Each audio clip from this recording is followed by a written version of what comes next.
15. Black celebrities who married ugly wives. They weren't defeated on stage in the ring or under stadium lights. Many of these legends were broken at home. The world saw trophies, Grammys, and standing ovations, but it didn't see the private wars, betrayal, control addiction, and marriages collapsing in slow motion while cameras looked the other way.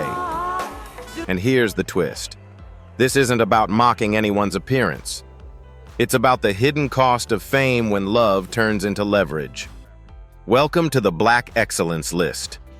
If you want raw stories with real context, not clickbait, hit like, subscribe, and turn on notifications because the next name might change how you see everything. Ray Charles. A marriage can look like shelter until the spotlight turns it into a pressure chamber. Ray Charles didn't become Brother Ray by playing it safe. He fused gospel fire with blues grit crossed into pop on his own terms and turned songs like Georgia on My Mind into American memory. On stage, he was unstoppable, an artist who made joy sound inevitable. Off stage, the rhythm was harsher.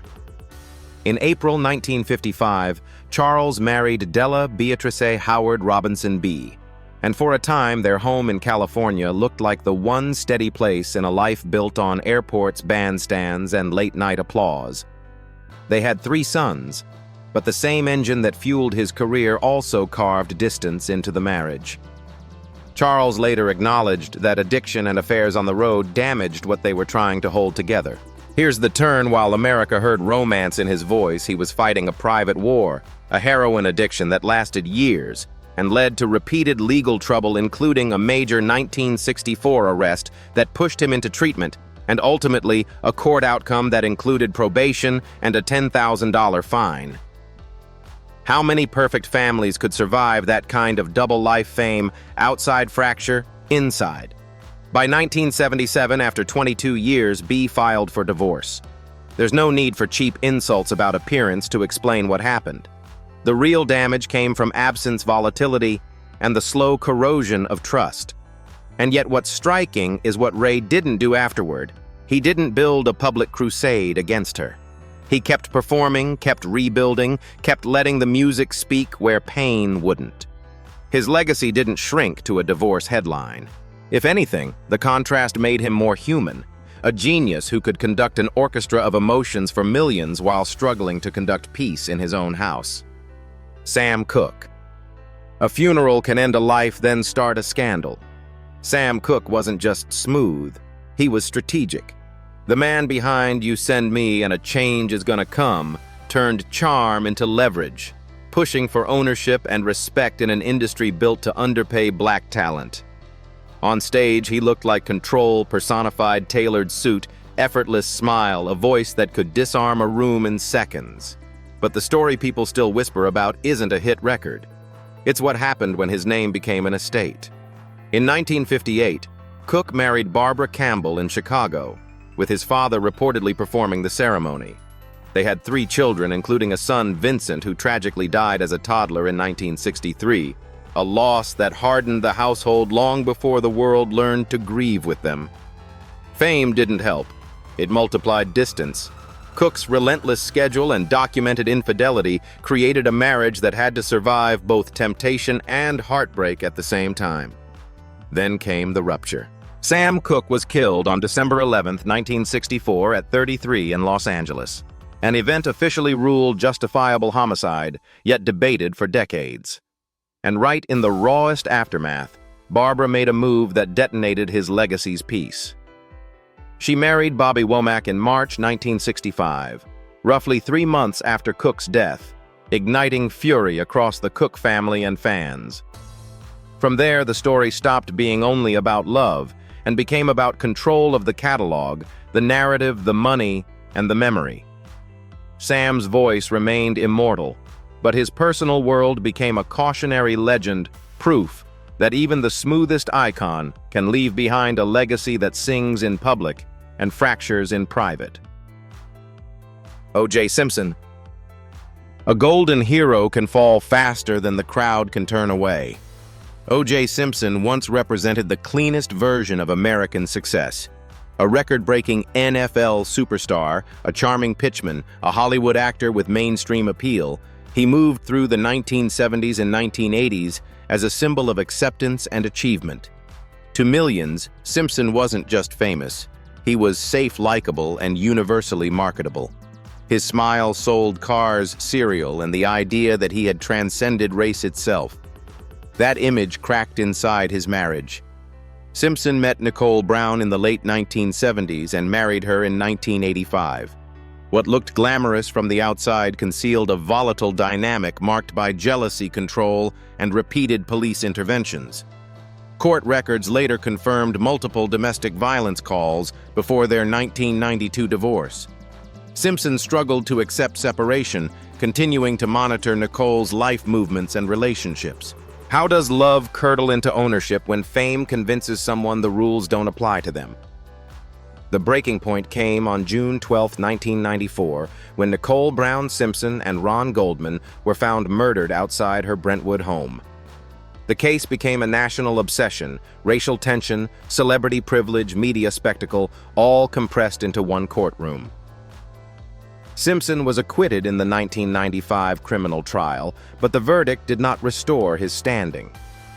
In 1997, a civil jury found him liable for wrongful death and awarded the victims' families $33.5 million, effectively destroying his finances. From that moment on, O.J. Simpson's public identity collapsed. Endorsements vanished. Hollywood closed its doors. Years later, his 2007 armed robbery conviction in Las Vegas, unrelated to the murders, sent him to prison and sealed his fall from grace. Today, Simpson's football records still exist, but they live in footnotes. His legacy is no longer about speed or skill. It's about how unchecked ego violence and denial can erase a lifetime of achievement. In the end, the most famous man in America became a warning about power without accountability and fame without restraint. James Brown. The crown slipped the moment the house lights went out. James Brown could command a band with a fingertip and a glare. The godfather of soul didn't just perform, he regulated the room, turning sweat into currency and precision into legend. On stage, he looked indestructible. The split, the shuffle, the cape routine, the relentless grind that made audiences believe willpower alone could outrun time. That public image, discipline, dominance, control was the armor. Then came the private turn.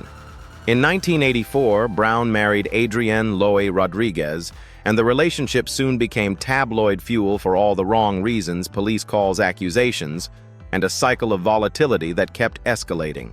Reports and biographies describe heavy drug use during this period, particularly PCP, and repeated legal trouble tied to violence and erratic behavior. Adrienne even filed for divorce in 1988, underscoring how unstable things had become. Meanwhile, the empire behind the sequins wasn't as secure as fans assumed. Brown's finances were repeatedly strained by IRS liens and other money problems, even as the lifestyle stayed expensive and the legal bills piled up. The story's most brutal jolt arrived in January 1996. Adrienne died at 47, widely reported as heart failure following cosmetic surgery. The marriage didn't end with closure. It ended with shock, and with Brown carrying the wreckage forward. He lived until 2006, but the years after were marked by continued turbulence, and the public's admiration increasingly shared space with unease. James Brown's legacy in music is untouchable. Yet his personal history stands as a hard contrast, a reminder that genius can set the tempo for a nation and still lose the beat at home. Quincy Jones. Harmony can collapse without ever making a sound. Quincy Jones spent his life arranging order out of chaos. A jazz prodigy, a film composer, a super producer behind Michael Jackson's Thriller.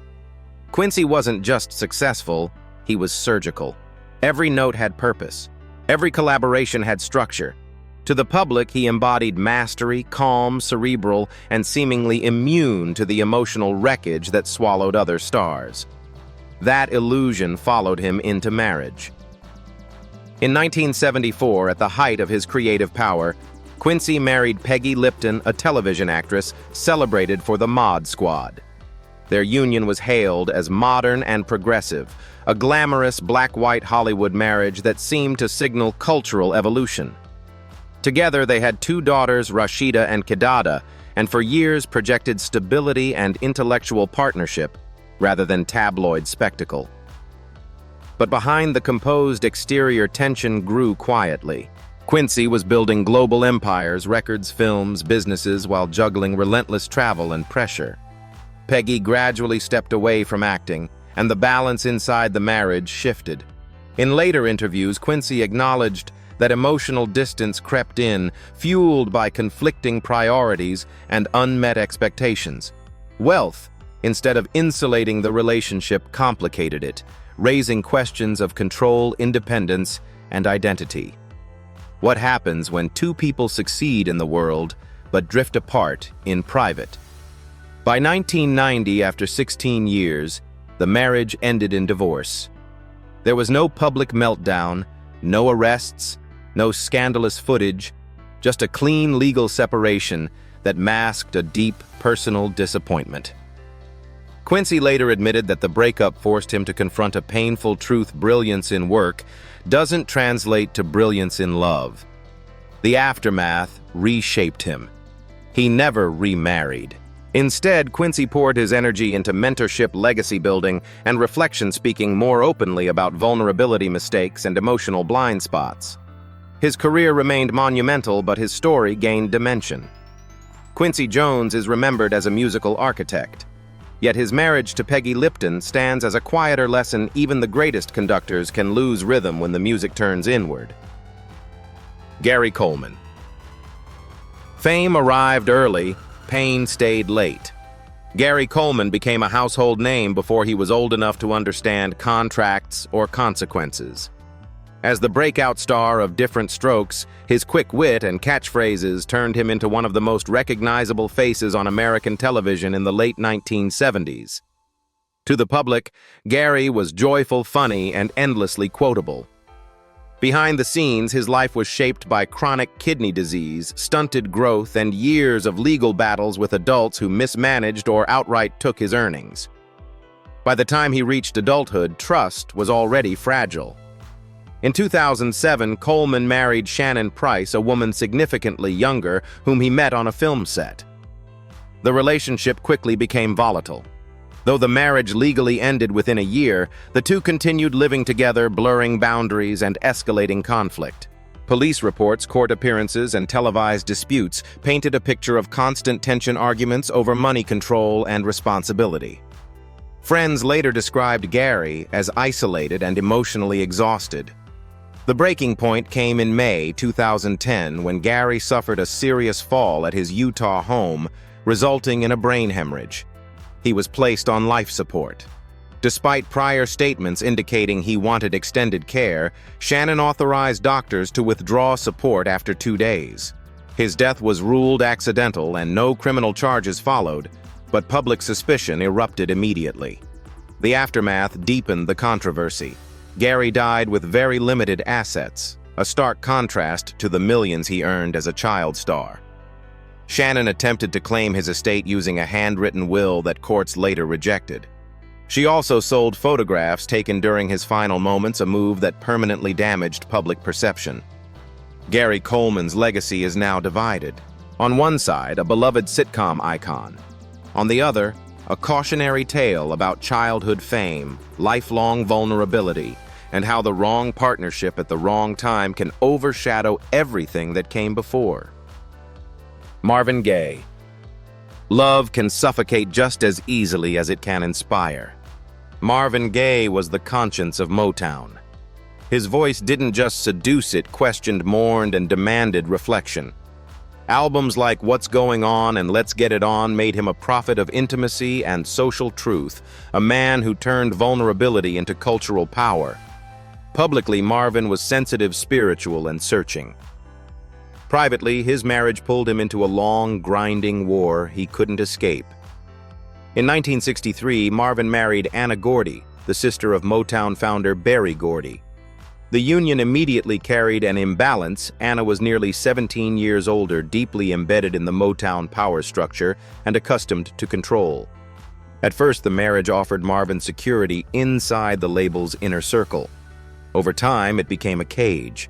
Arguments escalated into physical confrontations, police visits, and years of emotional instability. Marvin later spoke openly about feeling dominated and financially drained as his mental health deteriorated. The turning point cut especially deep. Marvin and Anna raised a son, Marvin Gaye III, whom the world believed was biologically theirs. Years later, it was revealed that the child was actually fathered by Anna's niece, a secret kept to preserve appearances. Trust collapsed. Addiction, paranoia, and depression followed. How does a man who sang so honestly about love survive when his own life becomes built on silence and deception? Their divorce in 1977 delivered the final blow. Anna was awarded royalties from Marvin's next album, forcing him to create Here My Dear, a raw, bitter musical autopsy of their marriage. Initially misunderstood, the record later became a landmark for its brutal honesty. Marvin never fully recovered. Financial stress, drug abuse, and isolation consumed his final years, ending tragically in 1984. His music remains sacred. His marriage stands as a reminder that even the purest artistic voice can be slowly destroyed by power control and love turned toxic. Smokey Robinson. Silence can hurt more than shouting. Smokey Robinson built a public image on tenderness. As the voice and pen behind the miracles, and later as Motown's quiet genius, he sang love as something fragile, patient, and worth protecting. Songs like The Tracks of My Tears and Cruisin' made him the poet of romance for a generation. To fans, Smokey wasn't just smooth, he was emotionally fluent, a man who understood how hearts worked. At home, the melody was far more complicated. In 1959, Smokey married Claudette Rogers, a founding member of the Miracles and a trailblazer in her own right. Together, they represented Motown's ideal couple talent, ambition, and loyalty wrapped in one image. But success demanded sacrifice. Claudette suffered multiple miscarriages and eventually stepped away from performing while Smokey's responsibilities multiplied, touring, writing, producing, and later serving as a Motown executive. Distance crept in quietly. Smokey, later admitted to infidelity during the marriage, and addiction followed a cocaine dependency that worsened in the late 1970s and early 1980s. Trust eroded not in explosions, but in exhaustion. The house that once held harmony became a place of parallel lives. By 1986, after 27 years, the marriage ended in divorce. There was no tabloid circus, no public accusations, just a long relationship closing with heavy emotional and financial consequences. Smokey has spoken openly about the pain, calling the divorce one of the most difficult periods of his life and a reckoning that forced him into recovery and reflection. The aftermath reshaped him. He confronted addiction, leaned into spirituality, and redefined his sense of self beyond romance as performance. Smokey Robinson's legacy remains luminous, but his marriage tells a quieter truth. Love can fade not from cruelty, but from neglect, and even the gentlest voices can lose their way when intimacy stops being shared. Muhammad Ali. The world watched him float. She watched him change. Muhammad Ali became a champion with a mouth full of lightning and a heart full of certainty. In 1964, he took the heavyweight crown, then reshaped himself in public. New name, new faith, new rules for how he would live. The cameras saw triumph. The headlines saw a man reinventing destiny. But inside his first marriage, that reinvention landed like an earthquake.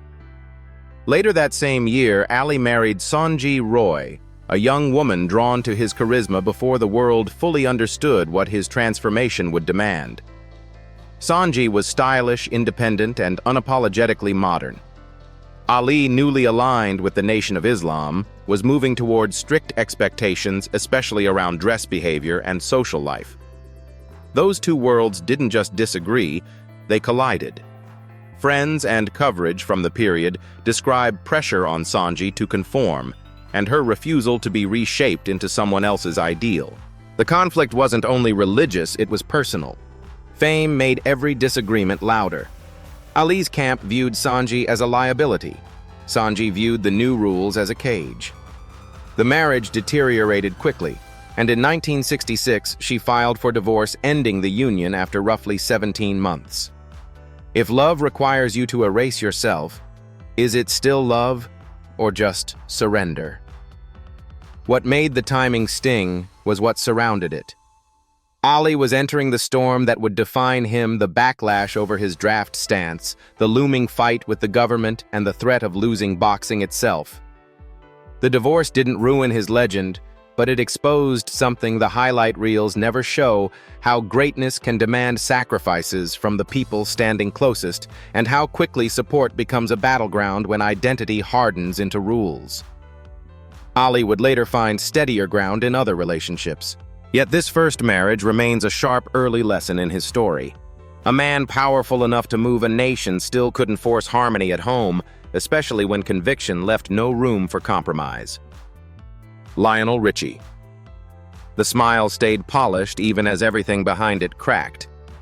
Lionel Richie sold romance to the world with effortless warmth. From Endless Love to Hello, his voice became the soundtrack of commitment, tenderness, and emotional certainty. By the early 1980s, he wasn't just a hitmaker, he was a global symbol of stability, a man whose music promised that love could last if you treated it gently enough. At home, the pressure was anything but gentle. Richie married Brenda Harvey in 1975, long before solo superstardom rewrote his life.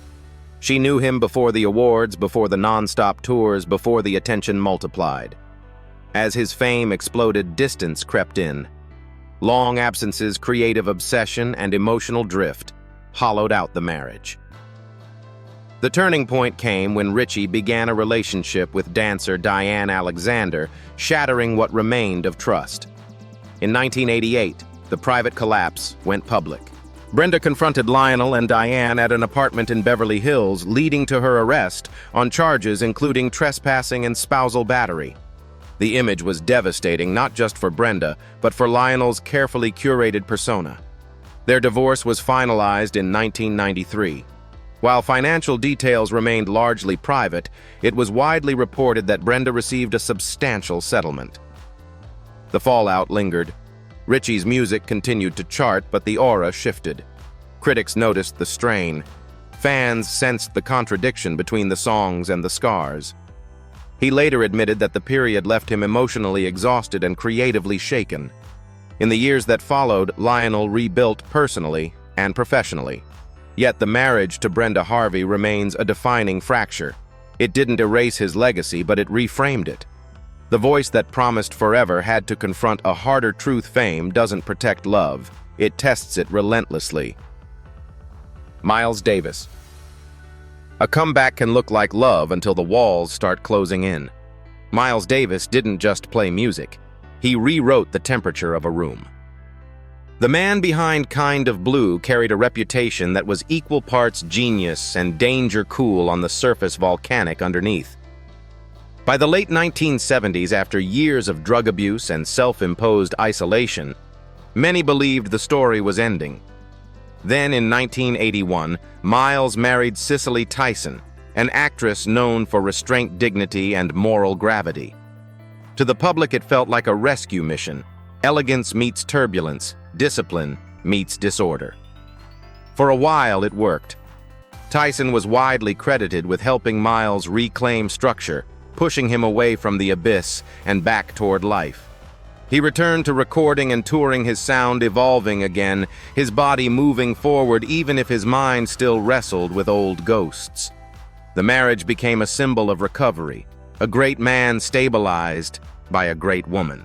But stability has its own cost. As Miles improved physically, the emotional storms didn't disappear, they shifted shape.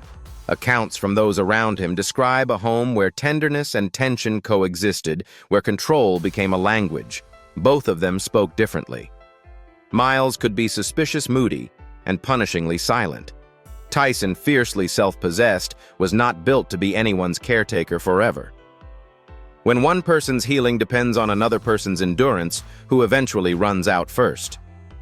By 1988, the relationship ended in divorce. There was no sensational courtroom circus, no tabloid melodrama, just the quiet collapse of a partnership that had carried too much weight.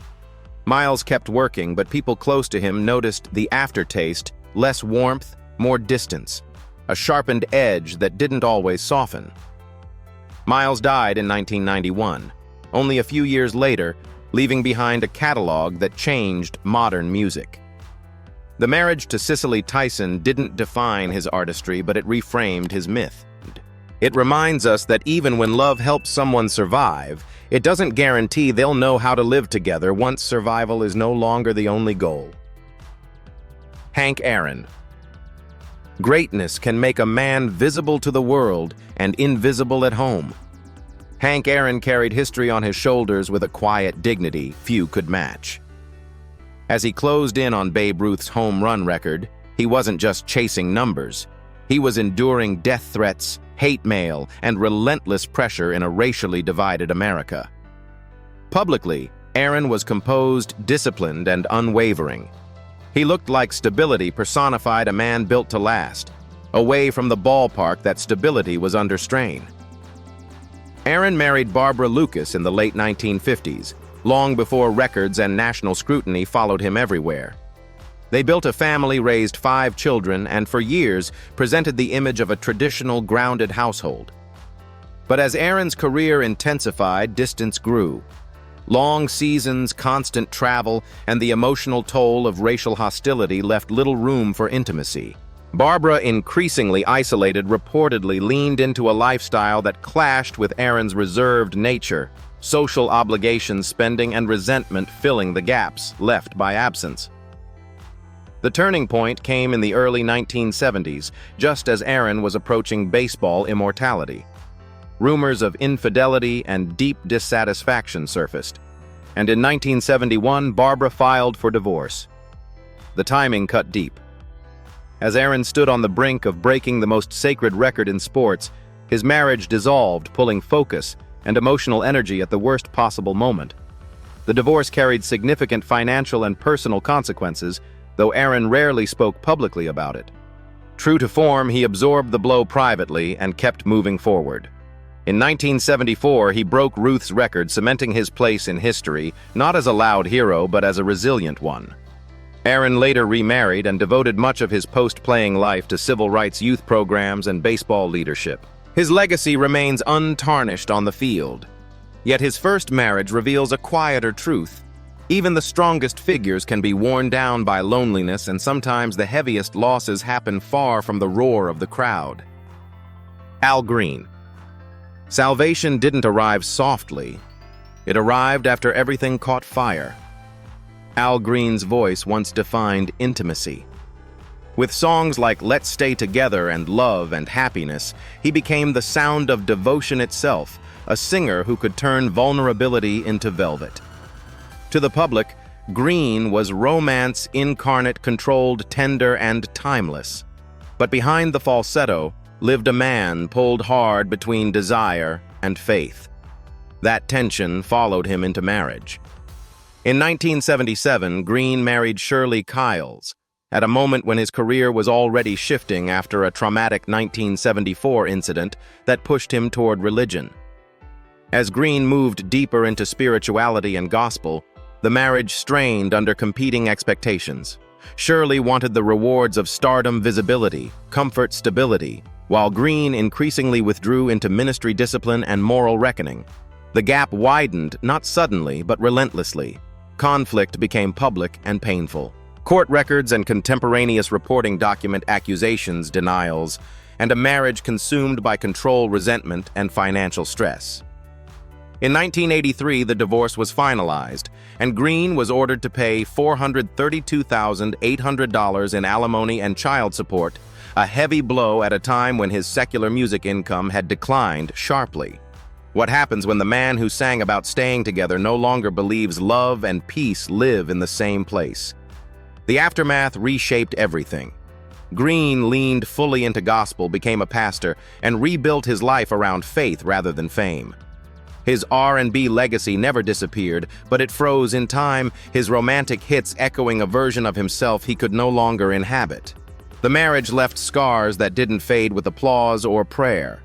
Al Green's story isn't about beauty or blame. It's about fracture between who the world wanted him to be and who he felt called to become. His music still sounds like love. His life reminds us that sometimes love without alignment can pull a soul apart rather than hold it together. Dennis Rodman. It started like a Vegas headline, then turned into a cautionary wreck. Dennis Rodman never belonged to the normal category. He was a 5-time NBA champion who made defense feel like performance art, a rebounding machine, who treated every missed shot like a personal invitation.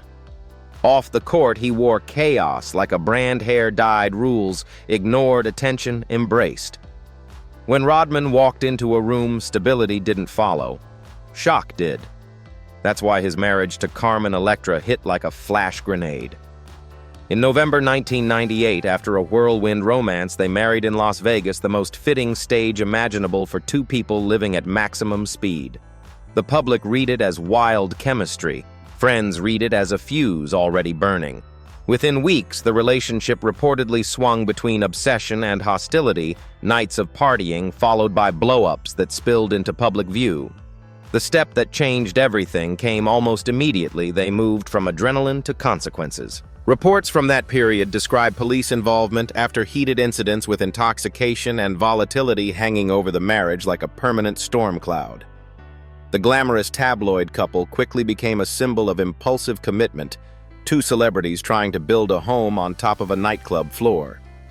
By April 1999, less than 6 months after the wedding, the marriage was over. The split didn't just end a romance. It exposed how fragile Rodman's foundation had become as his playing career faded. Without the NBA's structure, the cracks widened. Debt problems, legal troubles, and repeated efforts to get sober became part of his public narrative. Rodman's basketball legacy remains untouchable. Hall of Fame championships, historic rebounding numbers, the blueprint for relentless defense. But the Carmen Electra chapter added a darker footnote: proof that fame can turn impulsiveness into entertainment right up until it becomes self-destruction. The marriage wasn't long, but it left a long shadow, because sometimes the shortest decisions create the loudest aftermath. Eddie Murphy. A comedy king can still go quiet when the papers get signed. Eddie Murphy didn't just dominate the box office, he owned an era. From the ferocity of early stand-up to blockbuster runs like Beverly Hills Cop and Coming to America, Murphy's public image was built on speed, charm, and control, the guy who could turn any room into his stage. Off camera, he tried to build something steadier. After meeting model Nicole Mitchell in 1988, they married on March 18, 1993, and raised 5 children together: Brea Miles, Shane Zola, and Bella. But superstardom has a price tag that doesn't show up on movie posters. As Murphy's career kept him on sets and on the road, the marriage drifted into a colder season. In August 2005, Nicole filed for divorce, and by April 2006, the split was finalized in Los Angeles, with the couple agreeing privately on property division and custody. The details stayed sealed, which is why serious reporting sticks to dates and court basics, not gossip. Still, the public filled in the blanks with the same lazy, cruel framing this video's title plays on, labeling wives ugly, when the real pressure is emotional distance, fame-driven temptation, and the strain of raising a family inside a spotlight.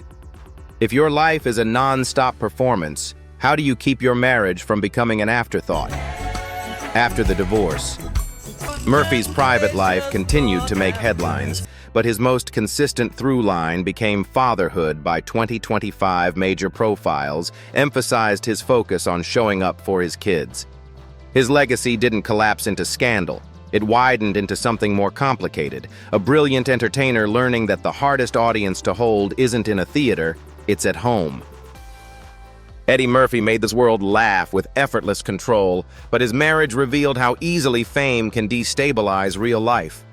While audiences celebrated his blockbuster dominance and sharp wit, his long relationship with Nicole Mitchell slowly strained under distance pressure and the constant demands of a public career. The split didn't erase his greatness. It complicated it, showing that success can still leave cracks where trust and connection should be. The Black Excellence list doesn't chase cheap labels. It asks what these stories really mean. So here's the debate when a legend's home life collapses. Is it the unavoidable price of superstardom, or proof that we've normalized neglect because the talent is too big to question?